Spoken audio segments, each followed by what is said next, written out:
सभे हमारे देश का यादर पड़ा भुलाए, अधिक शरद की चांदनी उलट वहां नहीं जाए। ये सारे जीव संसार के जितने हैं ये सभी अमरलोक के रहने वाले हैं और ये मरना नहीं चाहता है, इसलिए कि ये अमरलोक का रहने वाला है, अमरत्व का पान किया है, अमरत्व को झेला है, लेकिन इस संसार में आकर शरीर धारण करता है और शरीर का त्याग करता है। पुनरपि जन्मम पुनरपि मरणम पुनरपि मातरि जठरे शयनम, या बार बार संसार में आकर इस व्यवस्था में अपने जीवन को यापन करता है। कभी साहब लिखते हैं, माया मूल मन हुआ मरी मरी गया शरीर, आशा तृष्णा ना मरी यूं कर गया कभी। ये आशा और तृष्णा को लेकर जीव इस संसार में रहता है और इसी के कारण यह बार बार आशा और तृष्णा में ही बना रहता है, शरीर को पकड़ता है, शरीर को त्यागता है।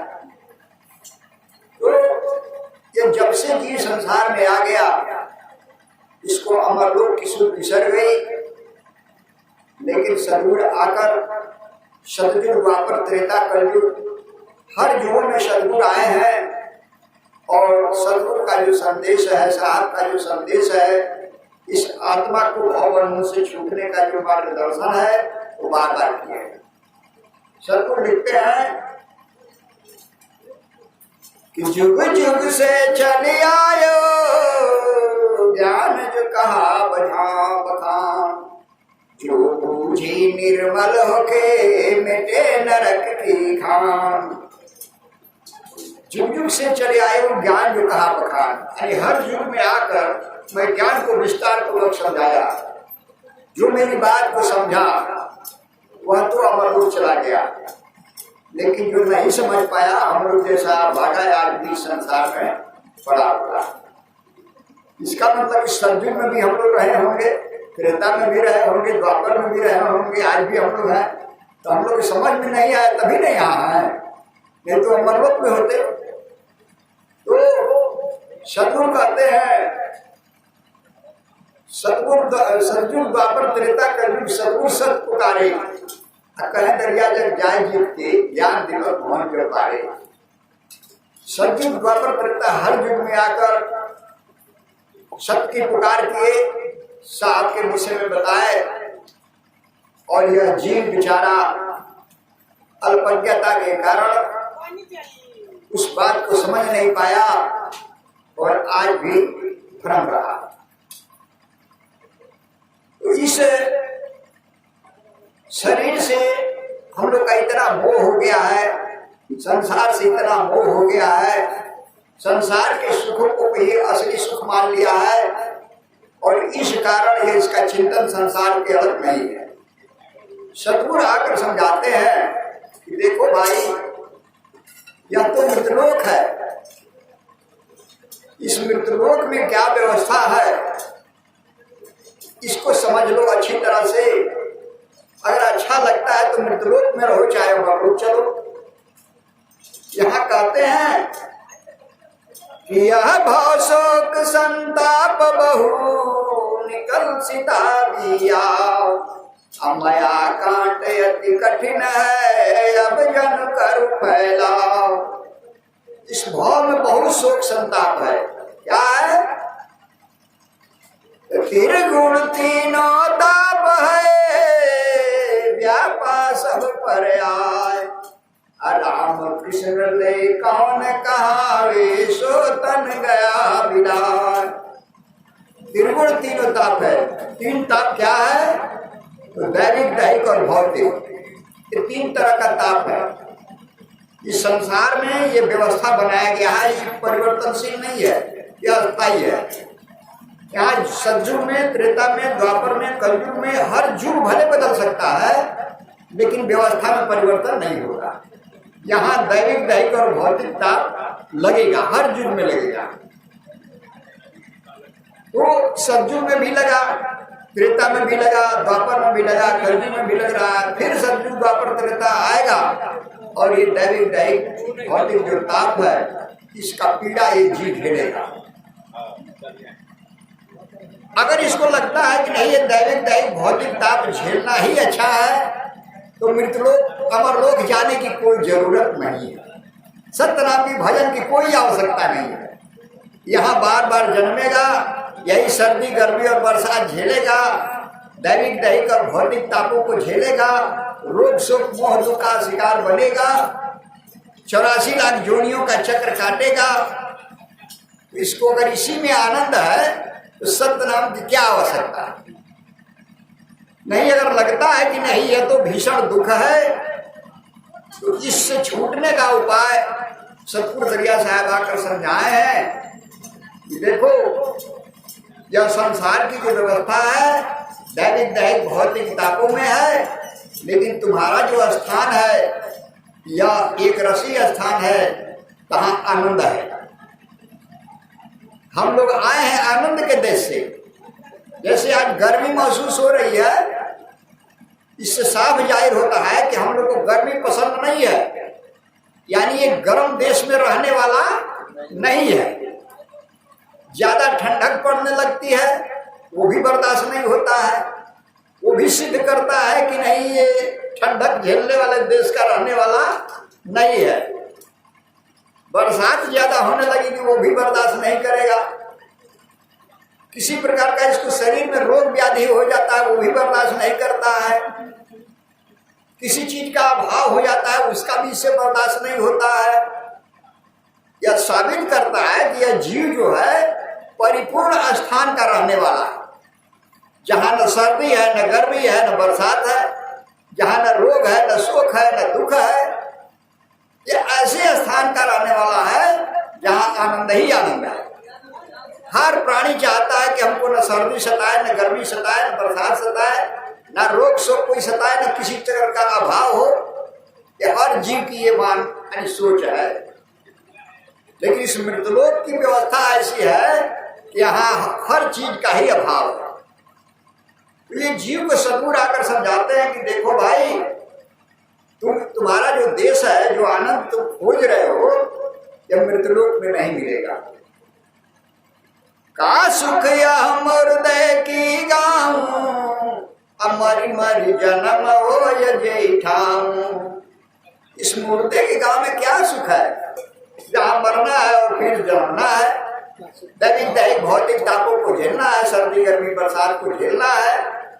बहुत आदमी बुद्धि दौड़ाकर कोई एसी बना रहा है, कोई कूलर बना रहा है, कोई पंखा बना रहा है, उसकी सुविधा ले रहा है, लेकिन उसमें अस्थायी तो नहीं है। किसी कमरे में जाकर सुविधा ले रहा है, फिर तो घाम में निकलना ही पड़ रहा है, बरसात में निकलना ही पड़ रहा है, ठंड में निकलना ही पड़ रहा है। कितना हो व्यवस्था की जाए, जो इस संसार की रचना है उसमें परिवर्तन नहीं हो पाएगा।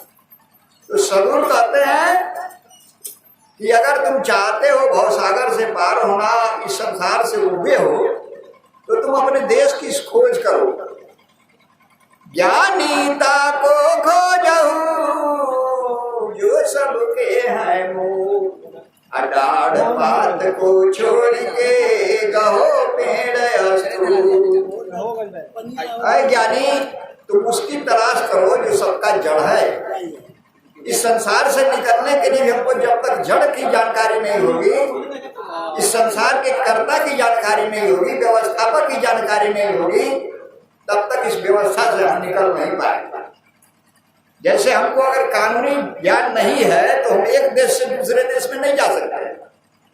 एक देश से दूसरे देश में जाने के लिए भी कानूनी जानकारी की जरूरत है। वीजा पासपोर्ट बनवाना पड़ता है, उसके बाद ये एक देश से दूसरे देश में जाता है। तो इस संसार से अमरलोक जाने के लिए भी एक व्यवस्था है, जिसको दरिया साहब समझाते हैं कि तुम जो संसार को बनाने वाला है, जिसकी व्यवस्था में पूरा संसार है, उसको तुम जानो और उससे प्रेम करो, उससे तुम अर्ज लगाओ। वो व्यवस्था है, उसकी वो दे सकता है। तो सदगुरु क्या संदेश दिए ज्ञानीता को खोजो, जो सबके हैं वो, जो इस सारे संसार का मूल कारण है, उनकी खोज करो। और जब वो मिल जाएंगे तो तुम जहां जाना चाहते हो, जो चाहते हो, तुम्हारी सारी व्यवस्था वो कर देगा, क्योंकि उसी व्यवस्था में सब है।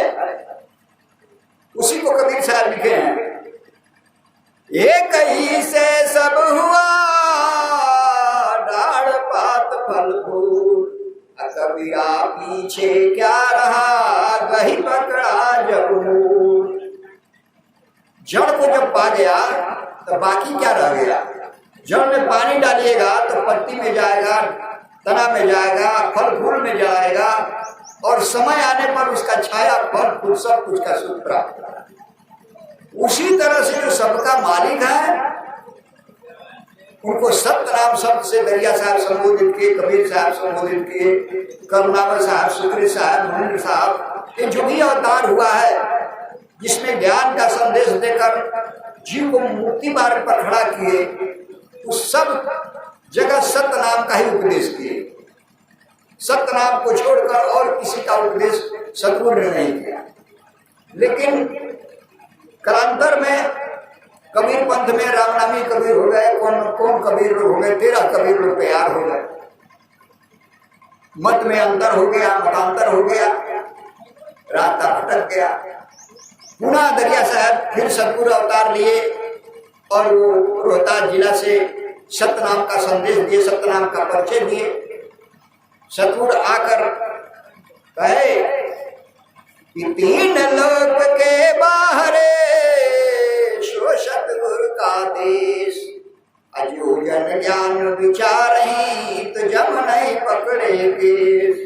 कहते हैं कि 3 लोक से अलग उस मालिक का अर्थ है, जो सारे संसार का मूल कारण है, जिनको सतनाम शब्द से संबोधित किया गया, वो 3 लोक से परे हैं। साहब अति अपार है, त्रिगुण गुण से पार, अब बजी बिनसी रही जात सभा, वह तो रंग करार। वो अतीत है, अपार है, 3 गुणों से वो रहित है, अलग है। उनका शरण लेकर, उनकी यादगारी करके, उनकी कृपा का पात्र बन के यह जीव मृत्यु लोक से अमर लोक जा सकता है।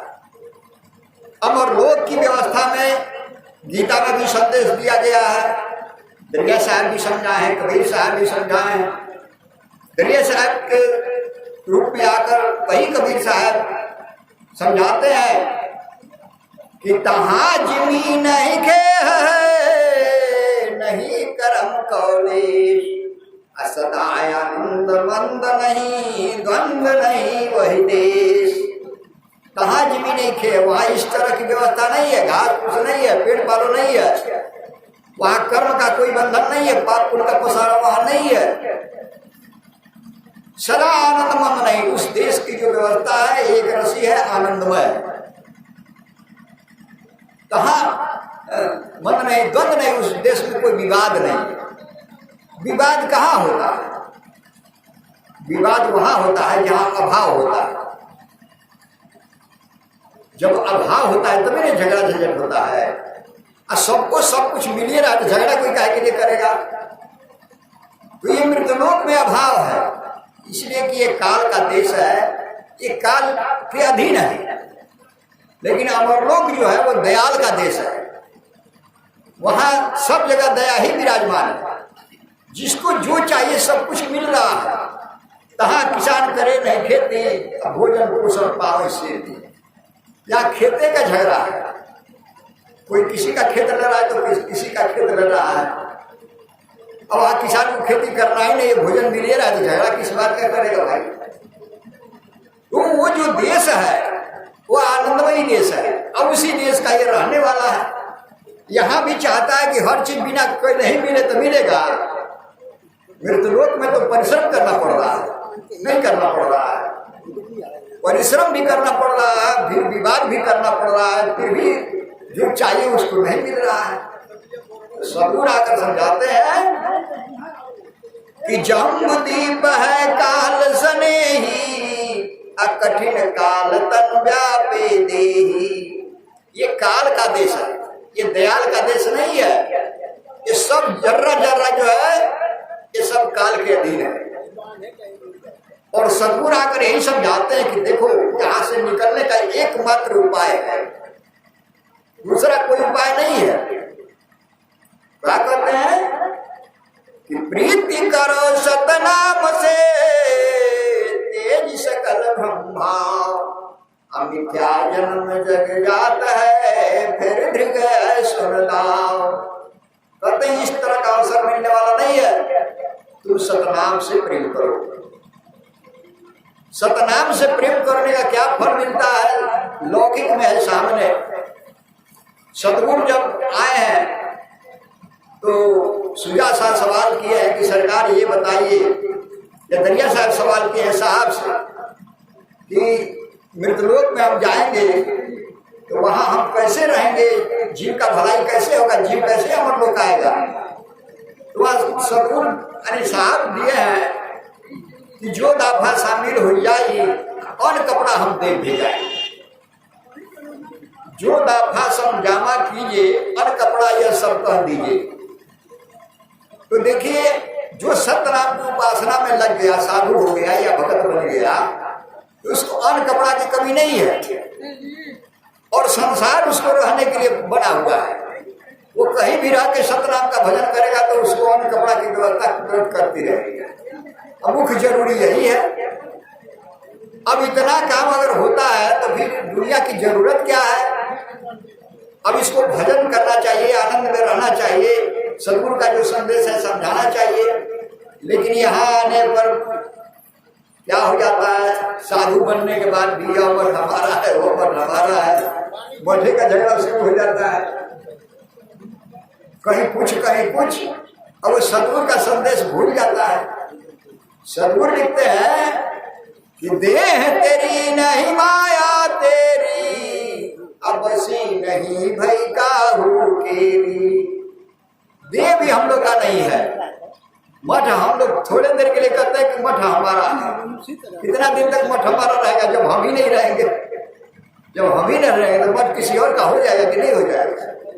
तो ये तो शरीर तक जब अपना नहीं है तो इसको अपना अपना करके, इस पर विवाद करके, दूसरे से लड़ाई करके, सदगुरु के संदेश से अलग हटके अपने जीवन को बर्बाद करना। सदगुरु क्या लिखते हैं, कहते हैं कि प्रीत करो सतनाम से, तुम सतनाम से प्रेम करो, दुनिया से कोई मतलब विशेष मत रखो। समाज में है, समाज की जो मर्यादा है उसके अंदर रहिए। सदगुरु ने जो समाज बनाया, त्रियपद बनाया, कबीर पद बनाया, जो समाज बना दी, उस समाज के अंदर रह के आप भजन कीजिए। क्या कमी है साहब, क्या कमी घर पे हो, जो कुछ नियामत सभी महल में खर्च कर जाना है, कोई साधु को कमी नहीं है। लेकिन उसके बाद भी जब ज्ञान से हटता है तो दिमाग में विकार आता है। हम महंत बन जाए, क्या बनोगे, रहोगे वही महंत, क्या बन गए आप। अरे आप जो है वही ना है। महंत का अर्थ होता है कि ज्ञान से सभी लोगों को अपने में समाने की क्षमता जिसमें है वो महंत है। दरिया साहब कबीर साहब आगे कभी महंत लोग नहीं बने। वो लोग आकर यही कहे कि माटी के जामा जगते है, पुरुष अंश करते। वो लोग अपने को महंत नहीं घोषित किए, साहब का नौकर साबित किए। हम सरकार के चाकर बांटे, अरे साहब का हम नौकर हैं, आए संदेश कर रहे हैं, आए हैं आकर लोग महंत बन रहे हैं। तो जब ज्ञान से आदमी हटता है तो अपने कुछ और मान लेता है। दरिया साहब लिखते हैं यह संसार का कोई भी चीज तुम्हारा नहीं है। इस संसार की किसी चीज में तुम्हारी आसक्ति न हो, सिर्फ सतनाम में तुम्हारी आसक्ति हो, तब तुम्हारा कल्याण हो सकता है। जो जीव करे नाम के आशा, अता के कालन डारी फांसा, जब डारी तब लेब छुड़ाई, अजतन करो जीव जम नहीं खाई। जो उस परमात्मा के नाम का आशा किया उसका तो जीवन सुधर गया। 3 लोग जिन आशा लाई, फिर भर में 84 जाए। 3 लोग का जो आशा किया फिर संसार में आके भटका खाना पड़ेगा। तो सद्गुरु सतयुग द्वापर त्रेता कलयुग हर युग में आकर ये संदेश दिए हैं कि आप सतनाम को जानिए, नार जानी भजो एक सांप को, जीन पानी से पिंड जान बनाई। मानुष जन्म कहाँ फेर पई हो, जो ना भजो एक नाम सहाई। अंतर अर्ज करो कर जोरी, सब भूली रहा भाव में चतुराई। दारिया दिल देखी बिचारी कहे, जब बाड़ा लगी तब कौन बचाई। कहते हैं कि देखो नरजान भजो एक साहब को, जिन पानी से पेट जहान बनाई।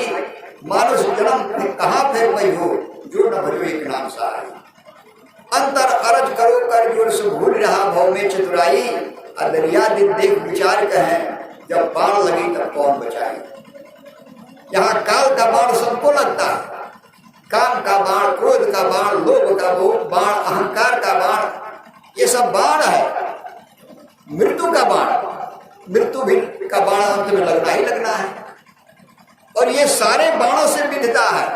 ये जीव क्या है, काम के अधीन हो जाता है, क्रोध के अधीन हो जाता है, लोभ के अधीन हो जाता है, मोह के अधीन हो जाता है। इसी सब गुणों के अधीन होने का परिणाम है कि नाना प्रकार का इसको यात्रा झेलना पड़ता है। तो सतगुरु समझा रहे हैं कि तुम अपनी सोच कहाँ रखो, तो साहब में रखो। नरजान भजो एक साहब को, जिन पानी से पीठ ध्यान बनाए। जो इस संसार को बनाया उसको तुम जानो और उससे प्रेम करो।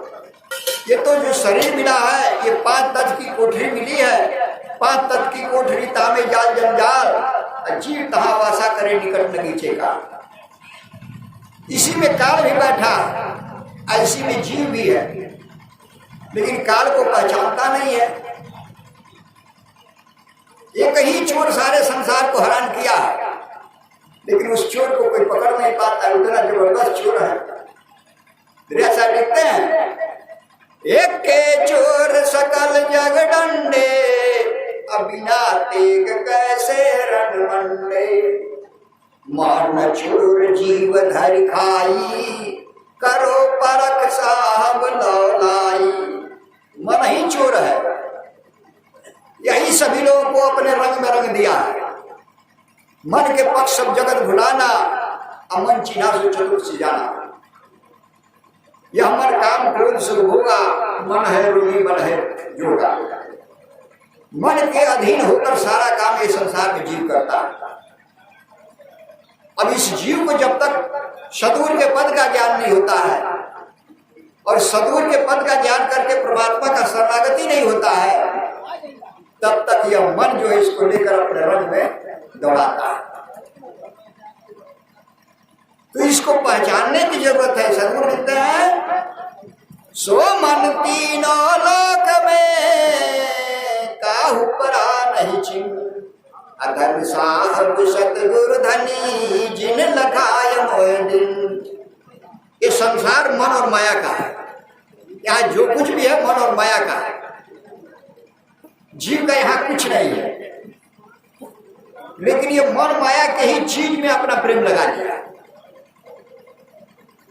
जितना भी इंद्रिय है ये मन का नौकर है सब। जिधर जिधर मन कहता है वो इंद्रियां काम करती है। ऐसा उस पर लिखे है कि यह इंद्रिय कर 10 प्रकारा, बुझो पंडित करो विचारा। आंख नाक जीभ तचकाना, 5 इंद्रिय ज्ञान प्रधाना। कर्म बलिन गुदाम कोई, 5 इंद्रिय कर्म समोई। मन एकादश सबका राजा, जो जीते सो शास्त्र। इन इंद्रियों को चलायमान कौन करता है? इन इंद्रियों को चलायमान करने वाला मन ही है। जैसे रथ को चलाने वाला सारथी होता है, उसी तरह इंद्रियों को चलाने वाला मन है, सारथी है। और इसमें रथी कौन है? ये शरीर बना, जब इसमें आत्मा का अनुयायी, तब शरीर का निर्माण होगा। इस शरीर का वास्तव में रथी कौन है? आत्मा, जिसको जीव भी कहा जाता है। जीव जब इस शरीर में आ गया, शरीर की रचना हुई और इसकी व्यवस्था में मन और माया लगा, 5 तत्व 25 प्रकृतियां लगी, और इन सारे व्यवस्था के तहत इसमें रथी के रूप में आत्मा है। लेकिन जब आत्मा के पास ज्ञान नहीं है, भक्ति का पूंजी नहीं है, तो ये मन के राय में होकर सारा काम करता है।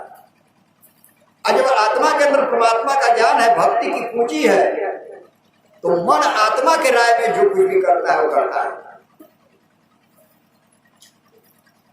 तो ये कहा गया है कि जब लगी अपने आप न जाना, श्रवण ज्ञान सुन हृदय न माना। जब तक अपने आप से आप बोध नहीं कीजिएगा, तो दूसरे के कहने के बाद से इसका कुछ कल्याण होने वाला नहीं है। आत्मा इस शरीर के अंदर रह के अपना जीवन यापन कर रही है, आयु पूरा कर रही है। कितने दिन के लिए संसार में आई है, उसको ये पूरा कर रहा है। पीछे के कृत कर्मों को भी लेकर आया, पीछे जो कुछ भी कर्म किया है, जो शेष कर्म रह गए हैं, उन कर्मों को भी लेकर साथ आया, जो संस्कार के रूप में आज प्रकट होता है। आज ये जो कुछ भी अर्जन कर रहा है, उसका सदुपयोग करता है, शेष रहने पर फिर आने वाले जीवन में उसका भोग करता है। ये कर्म के ही जाल में जीव फंसा है। सबको समझाते हैं कि कर्म जीव मलिन जो कीना, असत बिना ब्रह्म भव छीना। कर्म किया त्रिवी हुआ, नैन बिहोना सोय। गदहा बगगा दूर हुआ, भक्ति महातम को। जोई जोई कर्म किना सोई सक लागा, अते घर घरी पर जीवा हो हमारा। जो जो कर्म करता है उसके अनुसार इसको साधन मिल जाता है, और ये हर युग में आकर उसी के अनुसार अपना जीवन चलाते रहता है। परिवर्तन होता है, मानव शरीर में परिवर्तन है, लेकिन और प्राणी में परिवर्तन नहीं है। मानव को इसलिए श्रेष्ठ कहा गया कि ये परिवर्तन कर सकता है। रामचरितमानस में लिखा गया कि बड़ा भाग्य मानुष कर पावा, सुर दुर्लभ सदगुरु धन गावा। साधन धाम मोक्ष कर द्वारा, अजीर्ण पाई पर लोक सवार। ये साधन का धाम है, मुक्ति का साधन है। इस शरीर से मुक्ति प्राप्त कर सकता है। नरसम नहीं और कोनो देही, जीव चराचर आचरते ही। सारे जीव चाहते हैं कि मानव शरीर मिले, यहाँ तक कि देवता लोग भी चाहते हैं कि मानव शरीर मिले। देवता लोग चाहते हैं मानव शरीर मिले, हम लोग को मानव शरीर मिला हुआ है।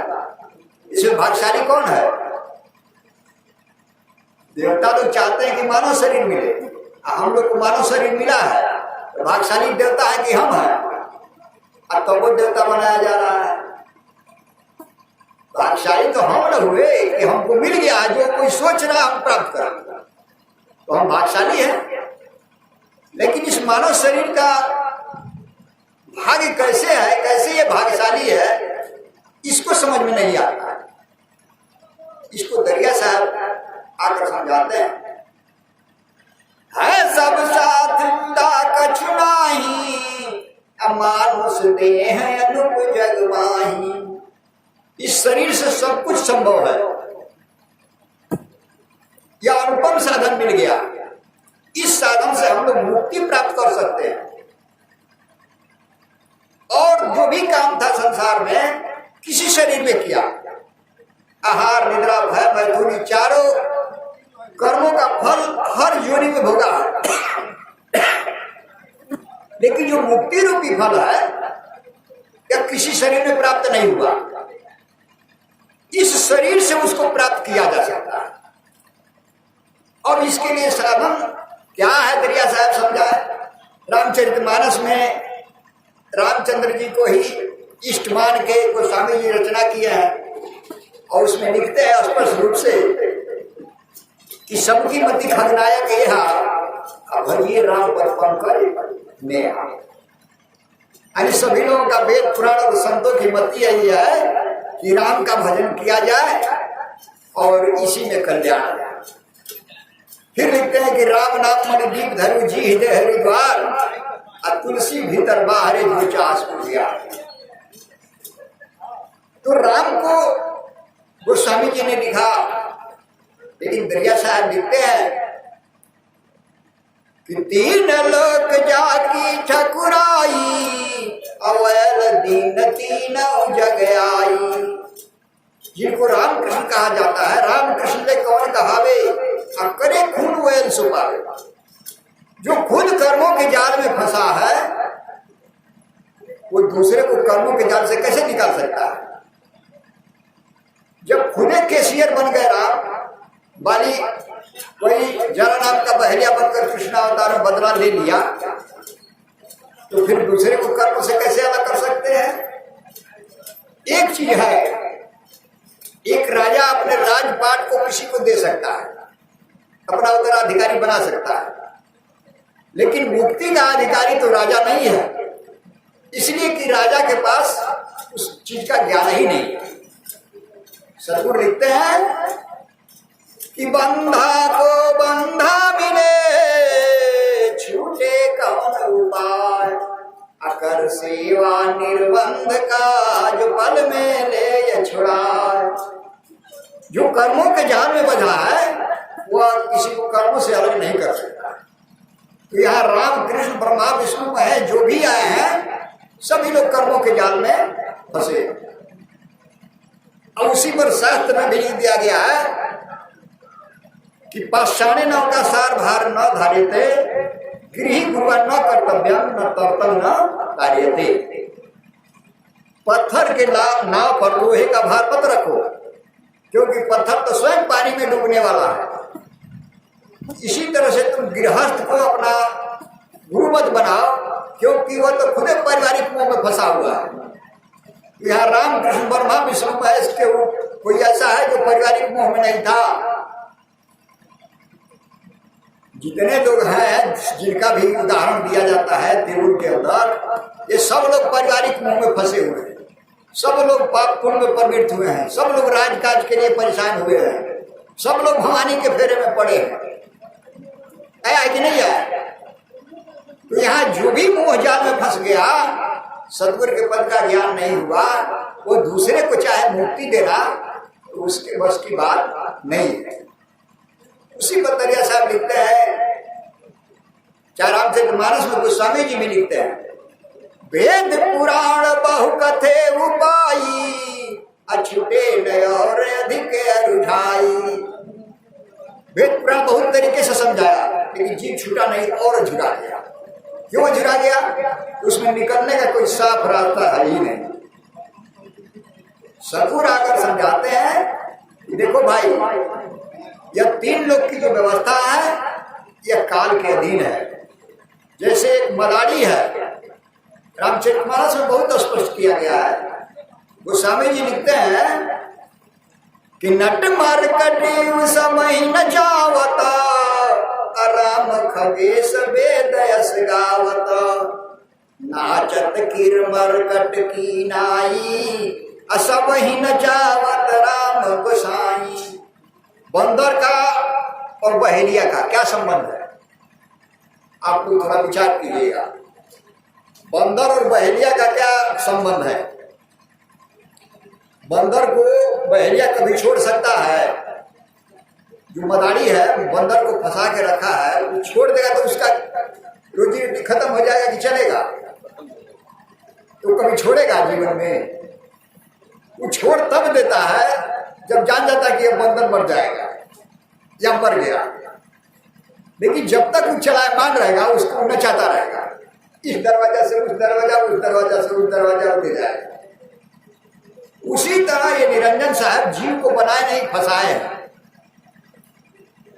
निरंजन साहब का ये देश है, इस जीव को फंसा लिए हैं। उसी को गोस्वामी जी लिखते हैं कि नाचत किर मरकट की नाई, असवही नचावत राम गोसाई। राम अरे बंदर को बहेलिया भोजन दे देता है और उसके बाद उसको नचाते रहता है इस द्वार से उस द्वार। उसी तरह इस संसार में निरंजन साहब इसको आवश्यकता की चीज दे रहे हैं, राजा महाराजा बना दे रहे हैं, अब फिर 84 का चक्र कटा। 84 लाख जोड़ी द्वार है कर्म फांसे डोरी, अजीव मरकट बांध के नाचत है करजोरी। ये 84 लाख जोड़ियों का चक्र काट रहा है। तो बहेलिया कभी नहीं छोड़ेगा मदारी, यानी मदारी नहीं छोड़ेगा बंदर को।